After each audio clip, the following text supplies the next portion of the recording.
Hello everyone. कैसे हो सब। मैं एक बार फिर आया हूँ। कोऑपरेटिव बैंक इकोनॉमिक्स की अपन सीरीज़ कर रहे थे। ठीक है। इकोनॉमिक्स कंप्लीट करवाने का मैंने आपको बताया हुआ है। और उसी को आगे बढ़ाते हुए आज अपन कोऑपरेटिव बैंक के बारे में पढ़ते हैं। इससे पीछे भी हमने डिफरेंशियल बैंक और कमर्शियल बैंक और के बारे में पढ़ा था। ठीक है। Universal bank. सो आज कोऑपरेटिव बैंक का पढ़ते हैं। ये क्या है, इसमें इसके अंतर्गत क्या आता है, क्या कुछ नहीं आता। ठीक है। वो सब आज स्टार्ट करते हैं। सो जो सहकारी बैंक है, कोऑपरेटिव बैंक है, उसमें दो बैंक आते हैं, ग्रामीण सहकारी और शहरी सहकारी बैंक। ठीक है। इसके बाद जो सहकारी बैंक थे, उनकी स्थापना राज्य सहकारी साख समिति अधिनियम के तहत की जाती है। सो ये डायरेक्ट क्वेश्चन आ सकता है कि सहकारी बैंकों की स्थापना किसके तहत की जाती है। तो राज्य सहकारी साख समिति अधिनियम के द्वारा की जाती है। इसका पंजीकरण रजिस्ट्रार ऑफ कोऑपरेटिव सोसाइटी के पास करवाया जाता है। सो स्थापना किसके तहत की जाती है? राज्य सहकारी साख समिति अधिनियम के द्वारा। और पंजीकरण रजिस्ट्रार ऑफ कोऑपरेटिव सोसाइटी के पास करवाया जाता है। ठीक है। इसका विनियमन कौन करता है? आरबीआई प्लस स्टेट गवर्नमेंट, ये दोनों मिलके इसका विनियम करते हैं। ठीक है। इसके रूल्स रेगुलेशंस बनाते हैं। सहकारी राज्य से सहकारी समिति एक्ट और बैंकिंग रेगुलेशन एक्ट। ओके। सो इसमें क्या है, जो सहकारी होते हैं, सहकारी बैंक होते हैं, वो किसके तहत होते हैं? राज्य सहकारी समिति एक्ट के द्वारा। ठीक है। जबकि बैंकिंग रेगुलेशन एक्ट के तहत काम करते हैं। ठीक है। और इसमें एक सबसे बड़ा फैक्टर ये रहता है कि भाई सहकारी है जो राज्य के एक विनियमन के ज़्यादा बेस पे रहता है। ठीक है। और बैंक है जो आरबीआई के ज़्यादा बेस पे रहता है। इसके बाद अपन देखते हैं banking law, cooperative societies act 1965। ठीक है। इसके अनुसार 1966 से सहकारी बैंकों को भी आरबीआई से लाइसेंस लेना होगा। तो लाइसेंस लेने के लिए तो आपको आरबीआई के पास ही जाना होगा। ठीक है।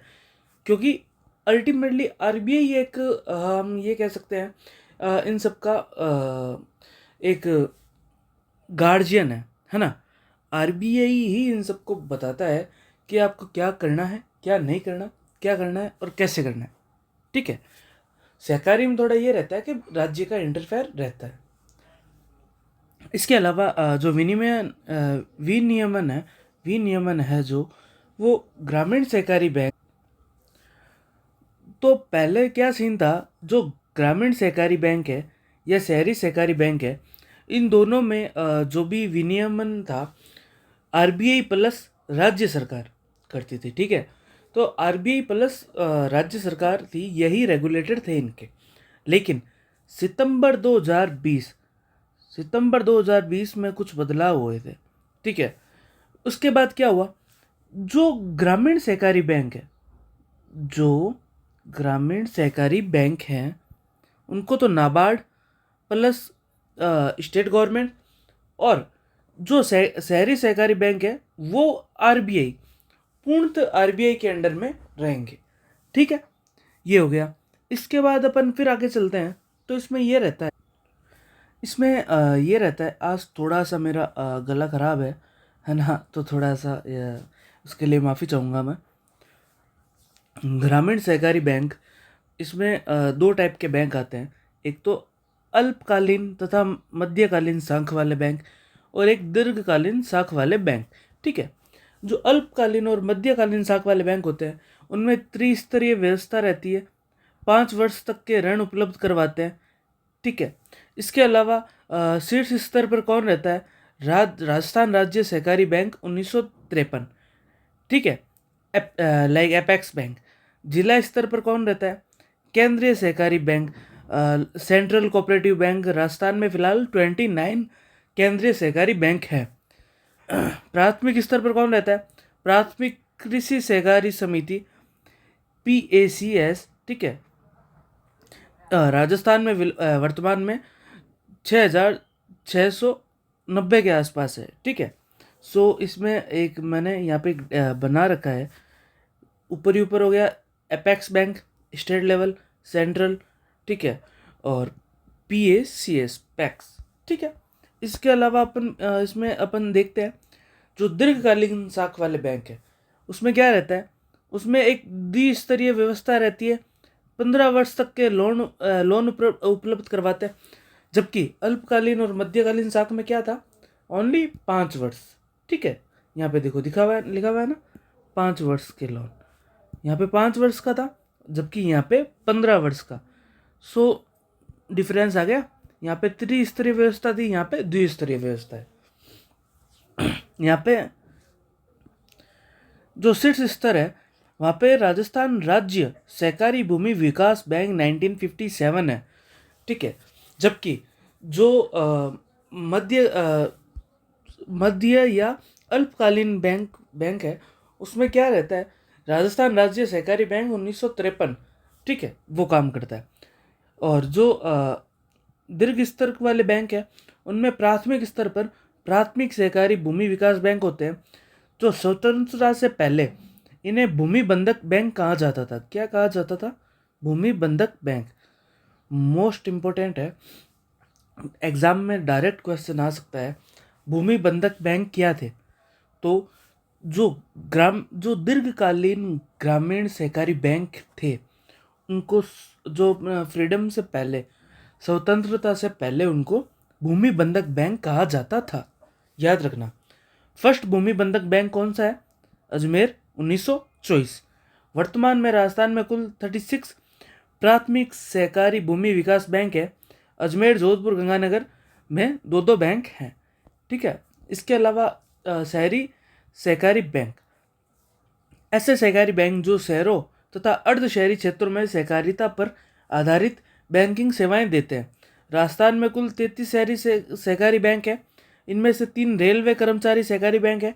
कहाँ पे? जयपुर, जोधपुर, बीकानेर। क्वेश्चन सब यहाँ पे सबसे बड़ा ये बन सकता है, राजस्थान में कुल कितने सहकारी बैंक है? 33 है। इसमें यह ऐसे आ सकता है, रेलवे कर्मचारी सहकारी बैंक कितने हैं या कहाँ पे है, ठीक है। तो इसको आप एक बार नज़र से निकाल लीजिएगा। इसके बाद इसमें रहता है कि भाई, और इनमें से 6 महिला शहरी सहकारी बैंक है, 2 जयपुर में, 2 उदयपुर में, 1 कोटा, 1 भीलवाड़ा, ठीक है। फर्स्ट राजपुताना महिला नागरिक सहकारी बैंक 1955 जयपुर में, ठीक है। तो फर्स्ट जो शहरी सहकारी बैंक कौन सा था? राजपुता महिला। फर्स्ट महिला सहकारी बैंक कौन सा था? राजपुताना महिला नागरिक सहकारी बैंक 1955 जयपुर में, ठीक है। इसके बाद आता है all India financial institute, Akhil Bharatiya वित्तीय संस्थान। तो ये एक्चुअली में क्या रहता है, ये बैंक नहीं होते, ये एक क्षेत्र विशेष विकास हेतु बैंक सरकार या संस्था, आयोग आदि को वित्तीय सहायता उपलब्ध करवाते हैं। लाइक ये बैंक नहीं होते, ये सिर्फ एक हेल्प देते हैं। किसको? बैंक को या गवर्नमेंट को या कोई ऑर्गेनाइजेशन है, कोई कमीशन है, ठीक है। अर्थात जनता से प्रत्यक्ष लेन देन का इनका काम ही नहीं है, ठीक है। वर्तमान में 4 अखिल भारतीय वित्तीय संस्थान है। फर्स्ट इसमें रहता है भाई एक्सपोर्ट इंपोर्ट बैंक, ठीक है। 1982 मुंबई में ये ओपन हुआ था। इसका ये आयात निर्यात से संबंधित गतिविधियों को बढ़ावा देने हेतु वित्तीय सहायता उपलब्ध करवाता है और 100% इंडियन गवर्नमेंट के स्वामित्व में है। सो इसमें ज़्यादा कुछ नहीं है, इसका बस ये याद रख लेना, पता होना चाहिए एक्सपोर्ट और इंपोर्ट बैंक क्या है। ये एक ऑल इंडिया फाइनेंशियल इंस्टीट्यूट है। इसका ये बैंकिंग का व प्रॉपर बैंकिंग का नहीं है, ठीक है। इसका हेड ऑफिस का है मुंबई में। स्थापित कब हुआ? 1982 में। काम क्या है? आयात निर्यात को बढ़ावा देने वाली जो भी गतिविधियाँ होती है, उनको फाइनेंशियल हेल्प करवाता है। इसका सारा स्वामित्व किसके पास है? इंडियन गवर्नमेंट के पास, ठीक है, 100%। इसके बाद एक आता है नाबार्ड। सबसे मोस्ट क्वेश्चन है, सबसे मोस्ट है ये नाबार्ड। ऑलमोस्ट हर दूसरे एग्जाम में क्वेश्चन यहाँ से पिक होता है, ठीक है। एकदम इसको याद ही रखना, इसको तो दिमाग में बैठा ही लेना। National bank for agriculture and rural development 1982 में स्थापित हुआ था मुंबई में। नाबार्ड एक्ट 1981 के तहत सिफारिश किसने की थी? बी शिवरमन समिति। उद्देश्य क्या था? कृषि और ग्रामीण क्षेत्र के उत्थान हेतु वित्तीय सेवाएं उपलब्ध करवाना। 100% इंडियन गवर्नमेंट स्वामित्व, ठीक है। तो इसको आप याद रखना, ये मोस्ट इंपॉर्टेंट क्वेश्चन बने। नाबार्ड देख लिया। एक आता है ABFL, agriculture business finance limited, और BIRD, bankers institute for rural development. NABARD की संस्थाएं हैं दोनों। नाबार्ड RRB तथा ग्रामीण सहकारी बैंकों के विनियमन तथा पर्यवेक्षण का कार्य करती है, ठीक है। तो नाबार्ड का मेन काम क्या हो गया? ये RRB और ग्रामीण सहकारी बैंकों के विनियमन और पर्यवेक्षण का काम करती है, ठीक है। इसके बाद एक और आता है नेशनल हाउसिंग बैंक, 1988 दिल्ली में आवासन क्षेत्र के वित्तीय सेवाओं हेतु कार्यरत, 100% इंडियन गवर्नमेंट। रेसिडेंस इंडेक्स जारी करता है जिसमें आवासन क्षेत्र की महंगाई का मापन किया जाता है, ठीक है। इसके बाद ये जो नेशनल हाउसिंग बैंक होता है ये एक्चुअल में क्या है? ये रेसिडेंस इंडेक्स जारी करता है। इसमें डिटेल्स रहती है कि भाई कोई हाउसिंग सोसाइटी और है, ठीक है, उनके क्या रेट है, कितनी रेट इंक्रीज हुई है ना। एक हम ये मान सकते हैं कि भाई डिटेल्स प्रोवाइड करवाता है सारा ओवरऑल स्टडी करके। इसके अलावा एक आता है सिडबी बैंक, ठीक है, small industrial development bank of India. इसके बाद ये 1990 लखनऊ में हुआ था, ठीक है। Small industrial development bank of India लघु उद्योगों के विकास हेतु वित्तीय सहायता उपलब्ध करवाता है, ठीक है। डेवलपमेंट फाइनेंस इंस्टीट्यूट, वित्तीय विकास वित्तीय संस्था। यह एक क्षेत्र विशेष के विकास हेतु वित्तीय सहायता व्यापक रूप से उपलब्ध करवाते हैं, ठीक है। लोगों से प्रत्यक्ष लेन देन नहीं रखते। यह क्षेत्र विशेष के वित्तीय समावेशन हेतु बैंक से सरकार, आयोग, संस्था आदि को ऋण उपलब्ध करवाते हैं, ठीक है। 3 DFI खुले हुए हैं, कौन कौन से? 1948 IFCI, 1955 ICICI और 1964 IDBI, ठीक है। Industrial finance corporation of India IFCI, industrial credit and investment corporation ICICI, industrial development bank of India IDBI, ठीक है। आप लोगों ने बहुत कम लोगों ने इसकी फुल फॉर्म अभी तक देखी हुई होगी, आज आप देख लेना, ठीक है। नोट, नरसिम्हन समिति ने DFI की श्रेणी को समाप्त करने की सिफारिश की थी, ठीक है। ICICI को 1993-94 में निजी बैंक का दर्जा दे दिया गया। IDBI को 2004 में सरकारी बैंक का दर्जा दे दिया गया तथा 2019 में IDBI एक निजी बैंक बन गया। IFCI एक गैर वित्तीय बैंकिंग वित्तीय संस्थान के रूप में कार्य कर रहा है और हाल ही में 2021-22 के बजट में 20,000 करोड़ के फंड के साथ पुनः DIF की स्थापना को मंजूरी दे दी गई, ठीक है। तो ये एक अपना हो गया कोऑपरेटिव बैंक्स। इसमें अपन ने टाइप्स देखे, ठीक है, कुछ बैंकिंग के बारे में देखा, कुछ फैक्ट्स देखे, कौन सा बैंक कब आया काम में, ठीक है। कुछ ऐसे बैंक देखे जिनका डायरेक्ट स्वामित्व केंद्र के पास है और वो क्या कार्य कर रहे हैं, ठीक है। रेगुलेटर कौन है, कौन रेगुलेट कर रहा है सब चीज़ों को। तो ये सब चीज़ों के बारे में आज हमने बात की, ठीक है। इस नेक्स्ट क्लास में मैं फिर आऊँगा, इससे फर्दर टॉपिक की बात करेंगे अपन। पूरी कंप्लीट इकोनॉमिक को अपने को क्लियर करनी है, ठीक है।